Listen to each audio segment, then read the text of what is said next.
নবনির্বাচিত মার্কিন president Donald Trump ক্ষমতা নেওয়ার 10 দিন আগেই তার ঘুষ মামলার রায় হবে। নিউ ইয়র্কের বিচারক জুয়ান এম মার্চান স্থানীয় সময় শুক্রবার এক আদেশে এ তারিখ নির্ধারণ করেন। বার্তা সংস্থা এএফপির প্রতিবেদনে এ তথ্য জানানো হয়। আদেশে আইনজীবী জুয়ান ইঙ্গিত দিয়েছেন 10 জানুয়ারি তিনি ট্রাম্পকে জেল বা জরিমানার সাজা দেবেন না, বরং তাকে নিঃশর্ত অব্যাহতি দেবেন।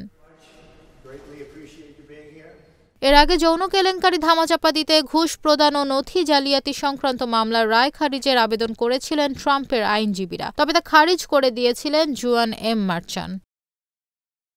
2016 সালে মার্কিন প্রেসিডেন্ট নির্বাচনের আগে যৌন সম্পর্কের বিষয়ে মুখ না খুলতে পর্ন তারকা স্টর্মি ড্যানিয়েলসকে $1,30,000 ঘুষ দেন ডোনাল্ড ট্রাম্প। জালিয়াতির মাধ্যমে তার ব্যবসায়িক নথিতে বিষয়টি গোপন রাখা হয়। এ সংক্রান্ত মামলায় ট্রাম্পের বিরুদ্ধে 34টি অভিযোগ আনা হয়। সব অভিযোগে দোষী সাব্যস্ত হন ট্রাম্প।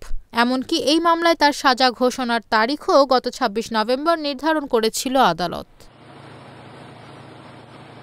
তবে নভেম্বরের প্রেসিডেন্ট নির্বাচনে বিপুল ভোটে জয়লাভ করেন ট্রাম্প। তখন বিচারপতি মার্চান তার বিরুদ্ধে সাজা ঘোষণার তারিখ অনির্দিষ্টকালের জন্য পিছিয়ে দিয়েছিলেন।